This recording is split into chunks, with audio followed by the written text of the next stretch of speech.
Today I want to talk to you about the thought of Friedrich Nietzsche. Nietzsche was a late 19th century German philosopher, someone who transformed the philosophical world partly by doing philosophy in such a radically different way. He wrote a few works that are extended works, essays, but more than that, he wrote books that were, well, hard to categorize, filled with little aphorisms, little stories, sometimes sections that would go on for a few pages. The organization of these works is often rather hard to discern, and some people have thought of Nietzsche as someone who doesn't really lay out any philosophy at all. I will mention later some stages of his thought. I think his views change over time. But he is somebody who is gripping, nevertheless, who seizes upon the imagination because among the things he says are deep insights into philosophy, into human life in general, into human psychology. He is somebody who appeals at some level to almost every thinker who reads him and finds something there, well, that really does seem a deep insight. Other things are going to be infuriating. Other things will annoy almost anyone who reads Nietzsche. So he's all over the place. But that very character of, you might say, a shotgun-style approach to philosophy, where some things end up getting destroyed in the process, but there are some new deep insights, and then some things that are simply infuriating. All of those make him an intriguing figure. No one finds him boring. The view that I'm going to be talking about today, that emerges in some of Nietzsche's works at a certain period, is relativism. It's the view that there are no universally valid truths about the world. Nothing is really true, no matter what, true all times, all places, for everyone. Protagoras was the leading relativist of the ancient world. He said man is the measure of all things. And here he didn't just mean mankind, though many people have been inspired by his statement and taken it that way. Instead, he really meant each individual person is the measure of all things. Is it warm in here or cool in here? Well, depends on you. It might be warm for one person, cool for another. And he saw all of reality as being like that. There are different forms of relativism. You might be an individual relativist of the kind that Protagoras appears to have been, but you could also think that things are relative to other things. So, for example, a relativist might hold that beliefs are true only relative to a society, or to a culture, to a historical epoch, to an interpretive community, to use Richard Rorty's phrase, to a set of conceptual resources or a conceptual scheme, as well as to an individual person. Now, Nietzsche does think of himself as a relativist, at least at certain points in the development of his thought. Why? Well, in part because he's an irrationalist. He thinks that the world is not governed ultimately by rational principles, instead that it develops, and our own thinking about it develops, in highly irrational ways. So he is specifically a historicist. He thinks that truth is relative to a historical period, but in a much more radical sense than Hegel. Hegel's historicism had truth as relative, but progressing toward an absolute truth. So we're on the way, you might say, to an absolute truth. We just haven't gotten there yet. We're temporarily relativist and historicist, but eventually we'll attain that state of absolute truth. Nietzsche says we have no reason to believe that there is such a state or that we will ever get there. What if thought doesn't actually change in rational, law-governed ways, as Hegel thought? What if instead we've got an irrational process and we have no reason to think it's approaching anything, much less a state of absolute knowledge? If that's true, then there's no reason to think that the norms in force at any time or place have any rational justification. No reason to think that our ethical principles, our laws, our forms of society, or for that matter, the norms that govern our intellectual activity, our scientific activity, and so on. No reason to think that they have any rational justification. If Hegel says, look, whatever is right, or at least the best we can do at being right at the moment, Nietzsche says, I don't think we have any reason to think that at all. Whatever is the way it just happens to be as the result of a process that was driven largely by irrational forces. If we return to Hume's question, how do we get from is to ought? We've got a description of the world, let's say, that describes the realm of law, the realm of the world as it is, and then somehow we come to normative conclusions about it. We evaluate it. We say, this is good, this is bad, this ought to be done, this shouldn't be done, this is right, this is wrong. Here's a reason for doing this. We inhabit what Wilfrid Sellars has referred to as the space of reasons. Well, how do we get there? As we've seen, different people fill it in different ways. So Hume says feeling takes us from is to ought. Aristotle, Bentham, and Mill say, no, it's happiness, it's flourishing, thriving, pleasure, and pain. They get us there. Divine command theory of various kinds say, well, it's really divine approval and disapproval. Or maybe a natural law theory will say it's the natural laws of the world that govern functions of things and so govern what is, not only what is, but what ought to be. Kant says it's a question of rationality and respect. Hegel says, well, it's the social context. Nietzsche says, it's nothing at all, okay? It is nothing rational. It is something that, well, just happens to be as a result of contingent factors, as a result of, and then different things at different times. He attributes this to, sometimes to biochemistry, sometimes to a will to power, but in any case, in nothing that really has a rational foundation to it. So, things like happiness, well-being, flourishing, he says those might be the best candidates, but actually they're really superficial. What is well-being? What is flourishing? What is it to lead a life well lived? People's attitudes about that have differed in times and places in cultures all over the globe. Who's to say that any of that is developed in rational ways? Well, in general, Nietzsche says, if we think about how we interpret the world, how we think about it, our thinking, our knowledge, doesn't progress according to laws. As Hegel thought, it doesn't progress at all necessarily. Sometimes we make advances, sometimes we lose things. Yes, science makes great advances and we achieve things, technology does, and we think, yes, we understand the world. But science doesn't always go that way. Sometimes there are huge steps backwards.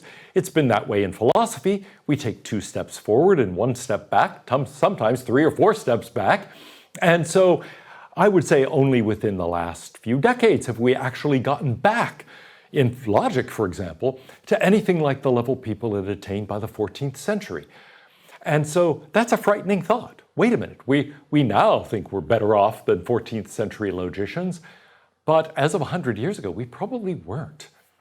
And that's a frightening thought. That means that for about 500 years, we lost ground, or at least we were just slowly regaining the ground we lost in the 14th century.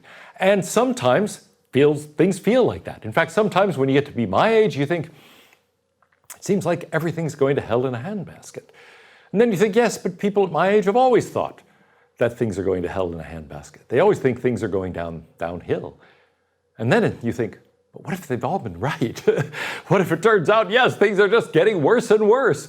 And despite the increases in technology and the advances in some scientific fields and so forth, overall, yeah, we human beings are doing a worse job of understanding things than the ancient Greeks and ancient Egyptians did. It's a terrifying thought. But Nietzsche says, well, maybe we are. And there's no reason to think we'll always make progress. Maybe we've been often, or at least just as often, taking side steps or moving back as well as moving forward. So he says, look, science doesn't necessarily progress at all. The best we can do is interpret the world. In fact, he urges that science has to become playful, developing new ways of seeing and interpreting the world. One of his influential works during this period is often translated as the gay science or the joyful wisdom. The German is die fröhliche Wissenschaft, and it's related to our word frolicking. Maybe a better translation would be the playful science. The playful science that sees its job as coming up with new interpretations rather than making clear scientific progress. Well, Nietzsche's ideas do change over time. He starts out talking about the contrast between Dionysus and Apollo, a sort of rational and then an irrational way of thinking about the world. Then he moves on to a stage that I'll be primarily talking about today of focusing on naturalism and relativism. And then he starts developing in a series of works a way of getting beyond that relativism. And he begins to talk about the concept of the Übermensch, the Superman. In works like Beyond Good and Evil and the Genealogy of Morals, he tries to advance beyond our categories and say maybe there's a way of doing better. And then he begins to write about the will to power and attack Christianity. Throughout, there's a kind of two-level naturalism. Our thinking as we understand it, and then this underlying level that's really driving it in a way that is not rationally comprehensible and a way that is not viewed as a rational dynamic at all. What's down there at that level is sometimes biochemistry, sometimes Dionysian and Apollonian forces, sometimes it's a will to power, His ideas about that change. But throughout, he adopts this two-level point of view. He says nearly all philosophical problems raise the same form of question they did 2,000 years ago. How can something develop from its opposite? Reason from the unreasonable, feeling from the dead, logic from the illogical, disinterested gaze from covetous wanting, altruism from egoism, truth from error. Here he is talking about the contrast between is and ought that Hume outlines, but says it's much deeper than is and ought. It's not just description and prescription, description and evaluation. I'm talking about something that is the level of, you might say the atoms, the level described by scientific theories, whatever our best theory is, think of it that level. And then all of the ideas we use to understand the world, not just obligations and norms, but things like talk about truth and beauty and science and all of these things, rationality itself, all of that appears to be nowhere at that basic level. So all of those things, all of the most glorious achievements of the intellect and of art and of science and of morality and of religion and so on, they're just utterly absent from that physical realm. How do we get there? How does any of that relate to what is the ultimate reality as science understands it? He says everything we need and which can be given to us only now that the individual sciences have reached their present height is a chemistry of the moral, religious, and aesthetic conceptions and sensations. So he is a naturalist. He says what's underlying all of this is something purely natural, purely, well, in the end, chemical or biochemical. Okay, that's what really underlies moral, religious, aesthetic conceptions and sensations, feelings, ideas. But none of that seems to have any rationality to it. The biochemistry is doing what it does according to scientific laws. It doesn't do it because it's true or beautiful or good or anything like that. So in short, Nietzsche says, truth doesn't develop rationally. It doesn't develop according to any laws we can understand. If anything's driving it, it's the laws of biochemistry and ultimately physics that underlie the physical world. But what does that have to do with truth, beauty, reason, rationality, scientific evidence, and so on? It looks, in the end, as if it's irrational, driven by something like these Dionysian and Apollonian forces, or biochemistry and biophysics, or the will to power, or whatever is underlying all of this experience of the world that we have.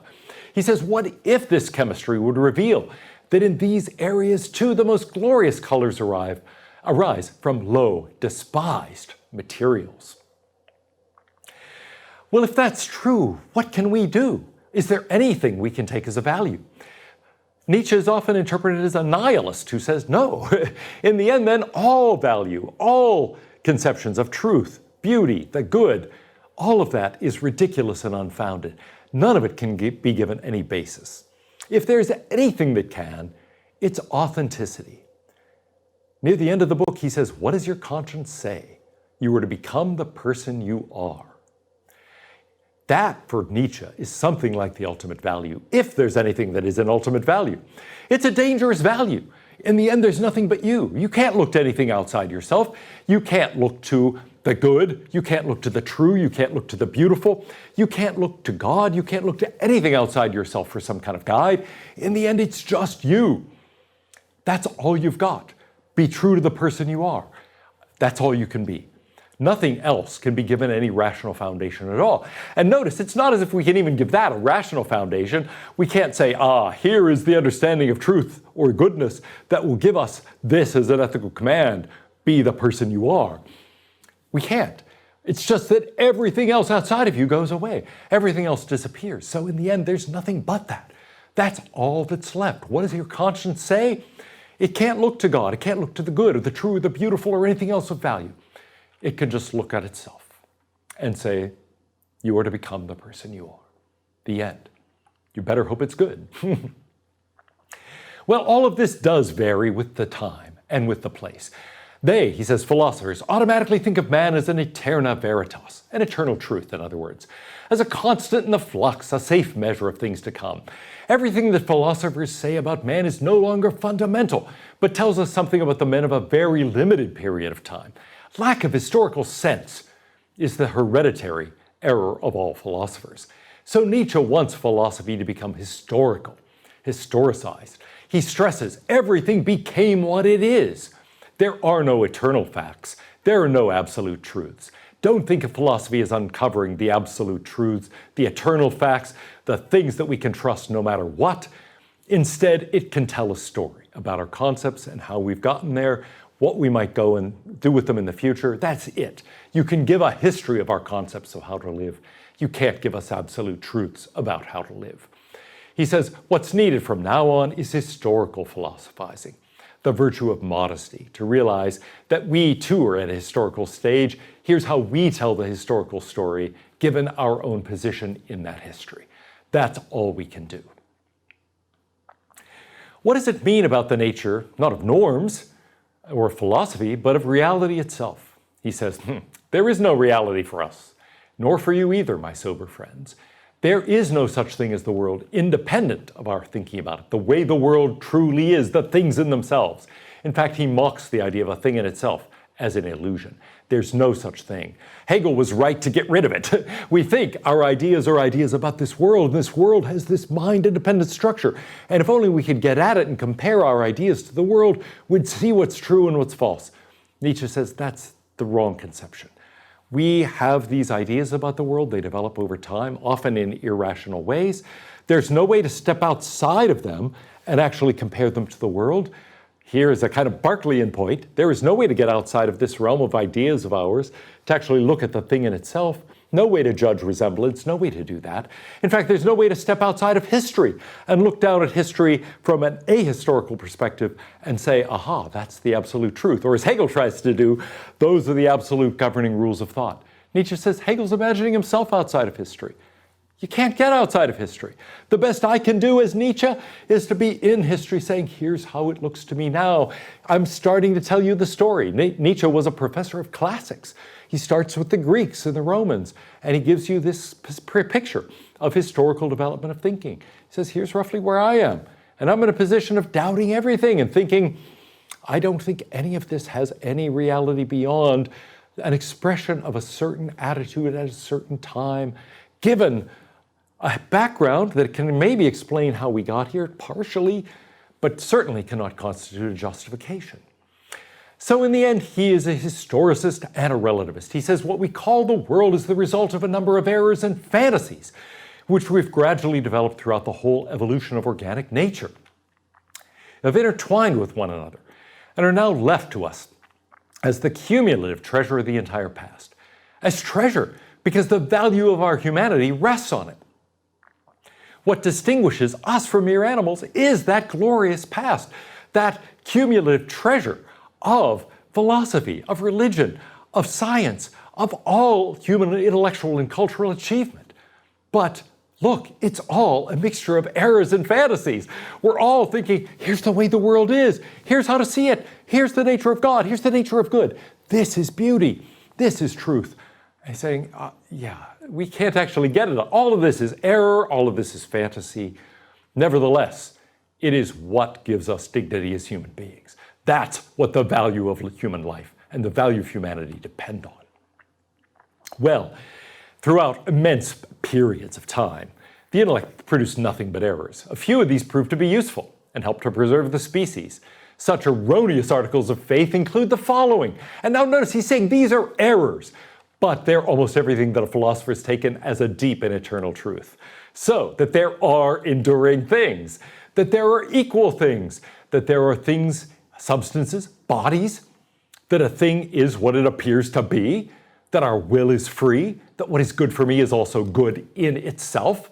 All of those are errors. They're all mistakes, and we've read them into the foundations of philosophy, into the foundations of our everyday thinking, into the foundations of language. He says everything so far, that it's made metaphysical assumptions, valuable, frightful, delightful, is passion, error, self-deception, the worst methods of attaining knowledge. Not the very best, have taught us to believe in them. If one uncovers these methods as the foundation of all existing religions and metaphysical systems, one disproves them. Look at the history, look at the way they've arisen, you realize none of this has any justification, none of it really is worth believing. The thoughts that we have, well, however noble, however rarefied, however seemingly scientific, he says, are the shadows of our feelings. They're always darker, emptier, simpler. But in the end, it's feeling and feeling ultimately resting on that biochemistry and on the history that is giving us all of this. This world has gradually become so wondrously multicolored, terrible, meaningful, soulful. It's taken on color, but we have been the colorists. The human intellect projected its errors as appearances and its basic assumptions into things. The world looks the way it does because we have constructed it that way. We have projected our ideas onto it. Well, finally, Nietzsche's most famous pronouncement, the death of God. He says, after Buddha was dead, his shadow was still shown for centuries in a cave, a tremendous shiver-inducing shadow. God is dead. But given humans as they are, there may be caves for thousands of years in which his shadow is shown. And we still have to defeat his shadow. Haven't you heard of the madman? The story goes, Nietzsche tells us this story, who lit a lantern in the bright morning, ran into the market and cried incessantly, "I'm looking for God! I'm looking for God!" Well, there were many who stood together there who didn't believe in God. He excited much laughter. "Is he lost?" said one. "Did he wander off like a child?" said another. "Does he keep himself hidden? Is he afraid of us? Did he go to sea, emigrate?" In such a way they laughed and yelled in disorder. Nietzsche was the son of a pastor, and here he's echoing Elijah taunting the priests of Baal on Mount Carmel. "Shout louder," he said. "Surely, he, that is Baal, is a god. Perhaps he's deep in thought or busy or traveling. Maybe he's sleeping and must be awakened." Anyway, Nietzsche is having this crowd mock the fellow like Diogenes searching for truth in the ancient story. Here he's searching for God and gets mocked, just as the priests of Baal got mocked in the Old Testament. But the madman jumped into their midst and pierced them with his gaze. "Where is God?" he cried. "I'll tell you, we killed him, you and I. We are all his murderers." God is dead. God remains dead. And we killed him. How can we comfort ourselves, the murderers of all murderers? Isn't the size of this deed too large for us? Don't we have to become gods just to appear worthy of it? Well, that is a famous, famous passage. It took, 80 years, but finally it made the cover of Time magazine. Is God dead? And prompted this kind of joking response. God is dead, Nietzsche, 1883.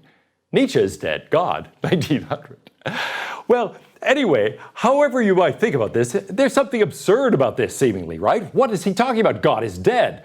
Well, it's not a question of the classically understood God as this infinite, perfect, eternal being dying. Instead, he's saying, look, is religion receding as a force to sacrifice God for nothingness?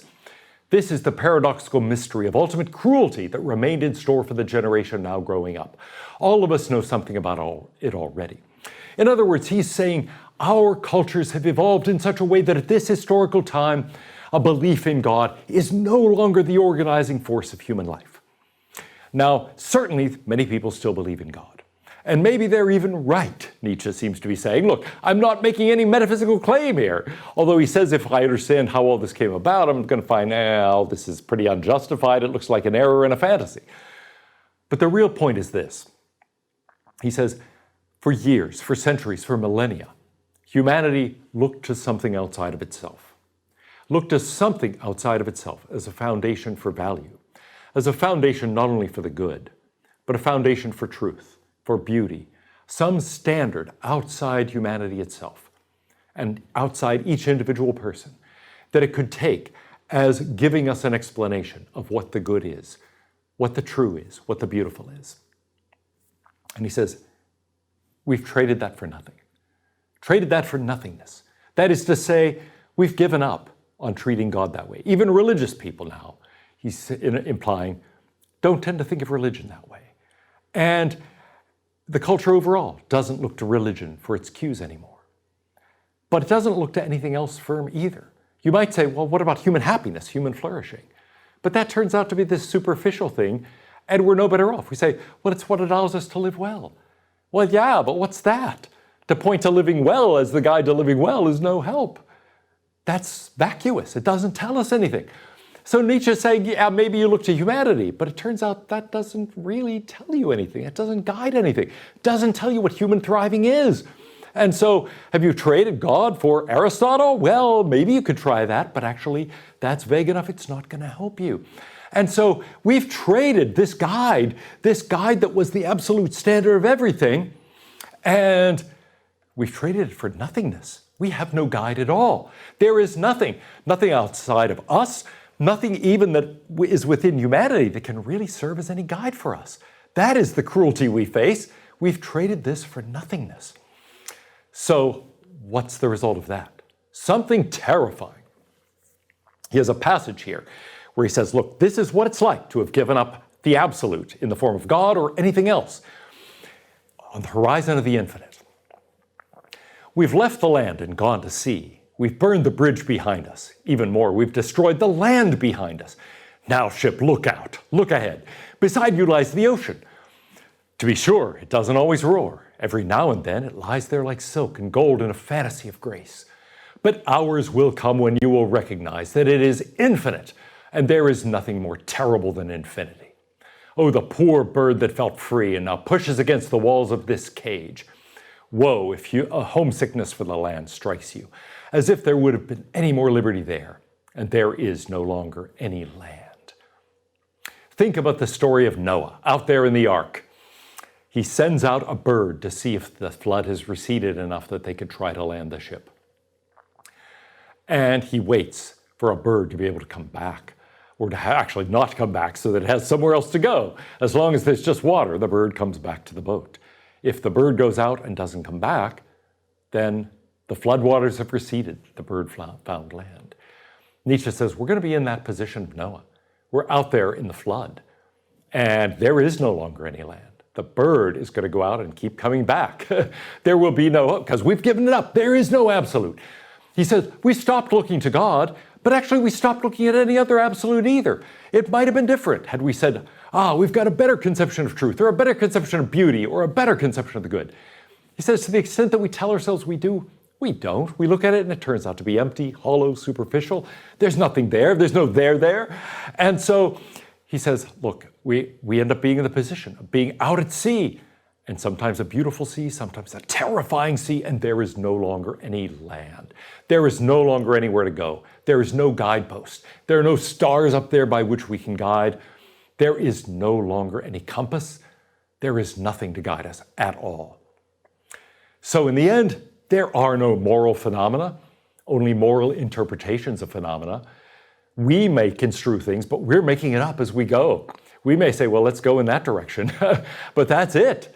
There is no there. There is no absolute to guide us, no reality to be reflecting. So in short, none of our aesthetic and moral judgments, none of our normative judgments apply to the world. Whatever has value in our world now doesn't have value in itself according to its nature. Nature's always valueless. It's been given value at some time as a present, and it was we who gave it. Well, that means we need to reconsider all of that. What do you believe, he says? This, that the weights of all things must be determined afresh. If we're the ones who have given it those weights, well, we should rethink all of that. There's no choice. I mean, it's not that there's anything intrinsic there, and there's no absolute to guide us, but still, if it's up to us, we better think about whether that's the way we really want it. Well, when we think about that, there is no reality to reflect. We're like a child at play. The best we can do is realize that. So Nietzsche says man's maturity, to have regained the seriousness that he had as a child at play. So what do we have left? Well, we have ourselves becoming the person we are, like Narcissus, but also we have, well, being a child at play. We better approach life and the universe playfully. There's no reality there for us to try to grasp and understand.